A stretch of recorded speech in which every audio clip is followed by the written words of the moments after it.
నమస్తే రమగారు. నమస్తే జయ. రమగారు, మంచి మాటలు, సూక్తులు చెప్పుకోవటానికి, వినడానికి చాలా బాగుంటాయి. వినేవాళ్ళు ఉంటే చెప్పేవాళ్ళు ఏదో ఏదో ఒక సామెత కూడా ఉంది కదా, లోకు అన్నట్లుగా చాలా వింటామండి కొటేషన్స్ కానీ ఇలాంటివన్నీ.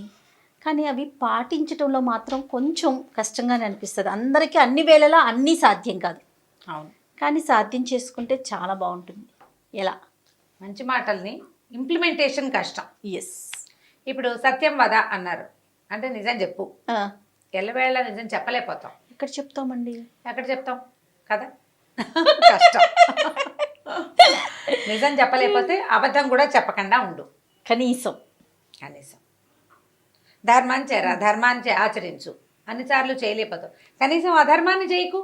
ధర్మం చేయలేకపోతే పీడ పోయిరి. అంతేగా, అది పాయింట్. మన పెద్దవాళ్ళు చెప్పేది అదే.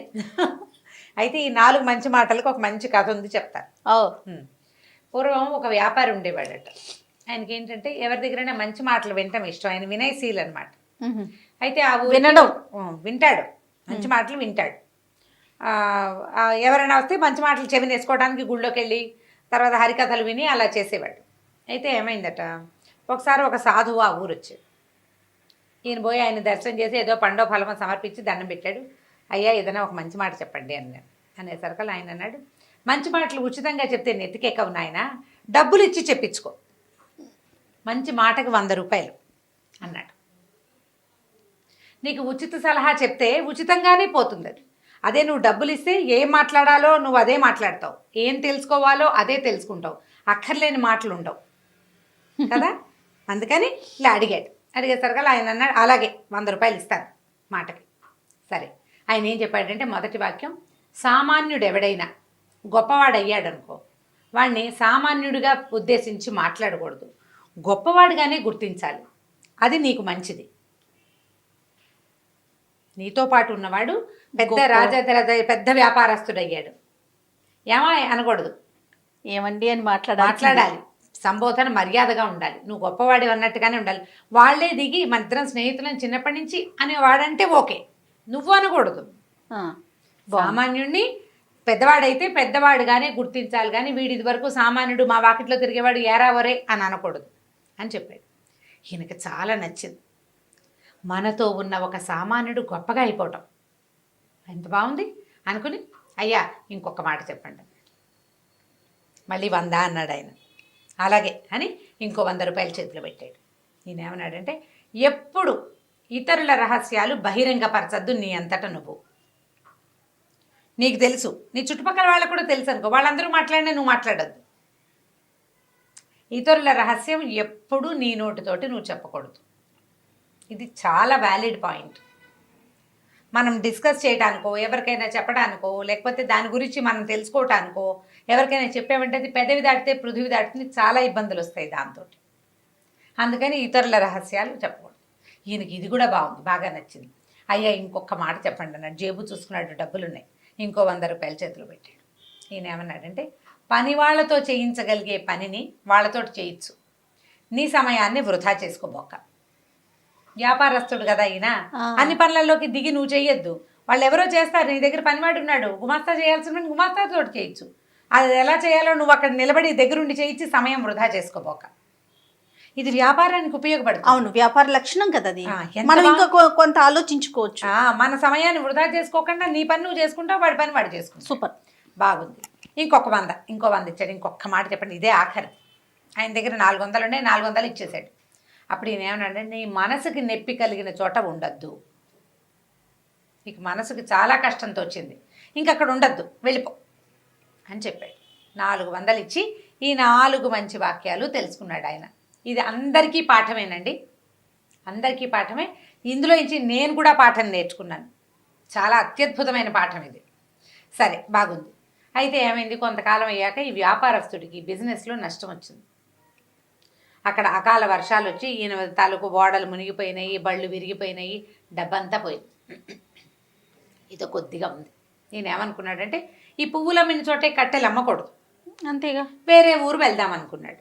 వేరే ఊరు వెళ్ళడానికి ఏమైంది, ఇంకా పెద్దగా భార్య సంతానం సంసారం ఏం లేదు. ఈయనకు ఒక గుమాస్తా ఉన్నాడు.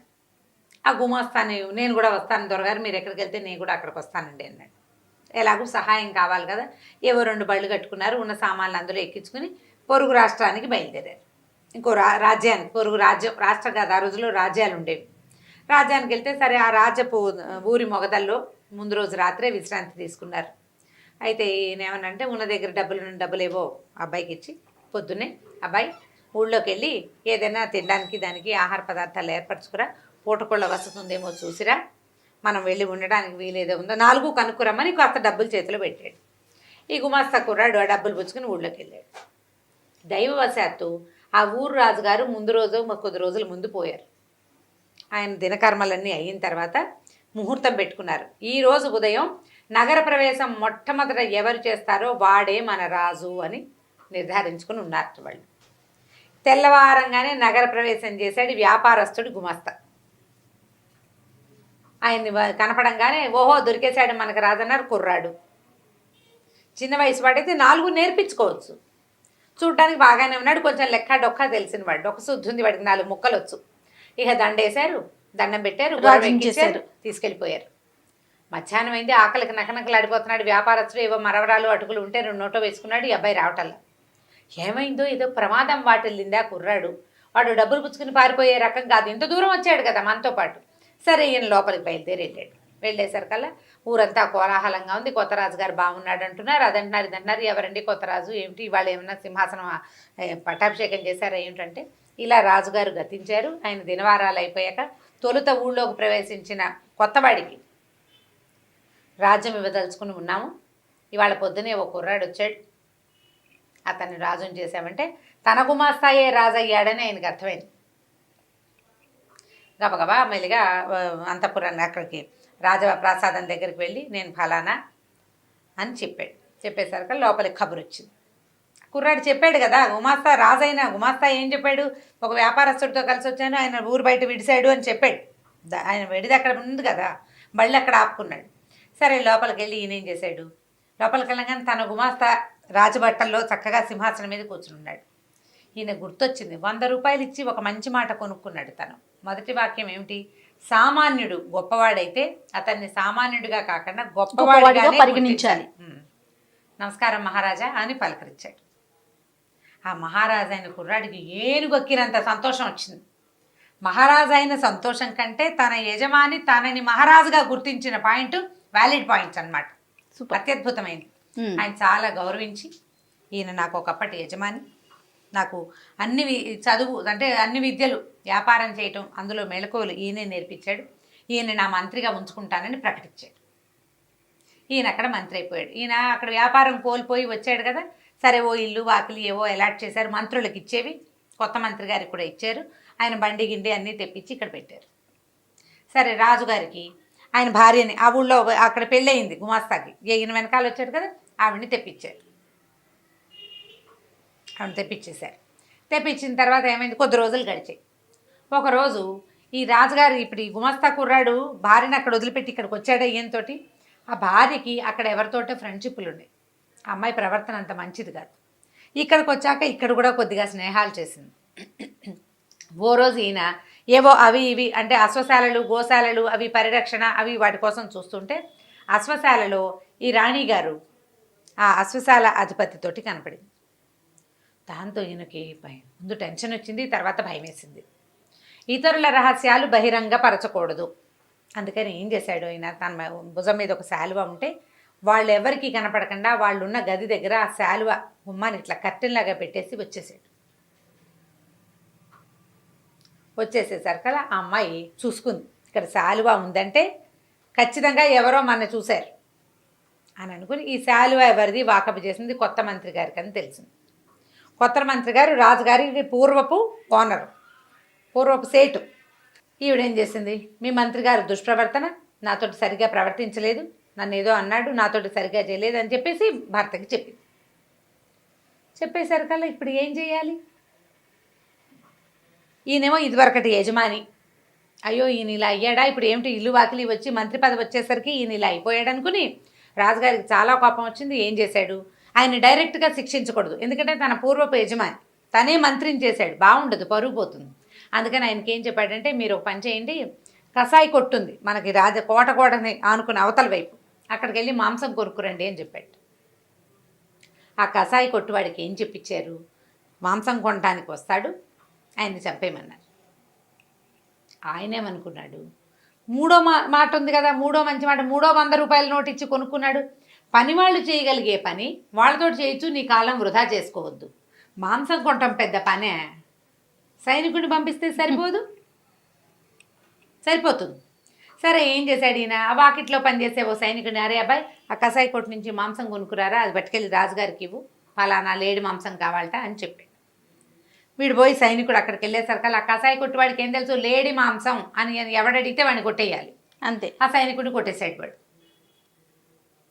ఈ లోపల ఏమైంది, ఈ అశ్వశాలాధిపతి ప్రవర్తన మంచిది కాదని వేగుల వాళ్ళ ద్వారా ఈయనకి ఖబరు వచ్చింది, రాజుగారికి.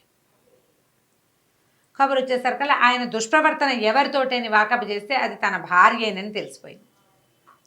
అయ్యో, నేను ఇంత పొరపాటు చేశాను, మంత్రి గారిని చంపేశానే వృధాగా అని అనుకుని ఆయన చాలా దిగులు పడుతున్నాడు. ఏం చేయాలో తెలియలే.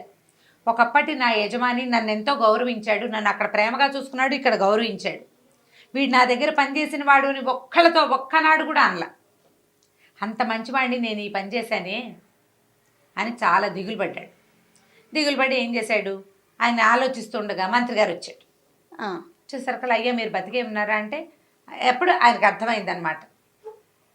అతను రాజుగారు ఏమడిగాడంటే, మీ శాలువ ఫలానా చోట ఎందుకుంది, మీరు అక్కడికి వెళ్ళారా అని అడిగితే, అప్పుడు నేను ఏం చేయాలో తెలియక నేను అక్కడ ఒక చూడకూడని దృశ్యం చూశాను, ఎవరైనా చూస్తారని శాలువ అడ్డం పెట్టాను అని చెప్పాడు.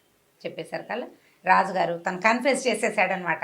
ఇలా జరిగింది, నా భార్య నన్ను ప్రోత్సహించింది, ఆవిడ మోసం చేసింది, నన్ను మీకు ఎగనెస్ట్గా మీకు వ్యతిరేకంగా నన్ను ప్రోత్సహించింది, అందుకని నేను మిమ్మల్ని ఇంకేం శిక్ష విధిస్తే అవమానకరంగా ఉంటుందని కసాయివాడికి చెప్పాను, మిమ్మల్ని అక్కడికి పంపిద్దామనుకున్నాను. భగవంతుడు నా ఎందుండి నన్ను ఇంత పాపం చేయకుండా నన్ను తప్పించాడు, నన్ను క్షమించండి అని కాళ్ళు పట్టుకున్నాడు. ఆయన పర్వాలేదులే నాయన, ఎలా జరగాల్సి ఉంది అది అలా జరుగుతుంది, నేను 100 రూపాయలు ఇచ్చి కొనుక్కున్నాను మాటల్ని, కొనుక్కున్న ప్రతి సలహాని నేను ఉపయోగించాను.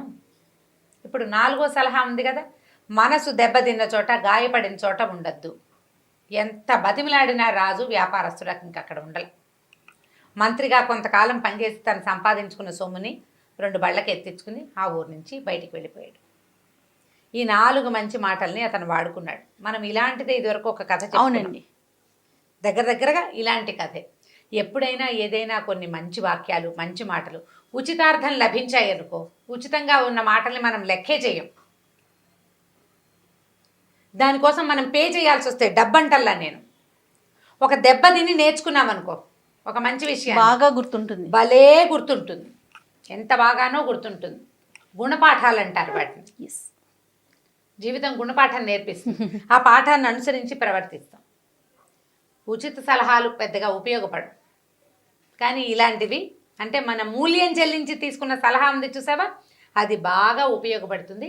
మంచి వాక్యాలకి పూర్తిగా పాటించలేకపోయినా తదనుగుణంగా వ్యవహరించడం తెలుసుకోవాలి. మనం అనుగుణంగా వ్యవహరిస్తే జీవితం సజావుగా వెళ్తుంది.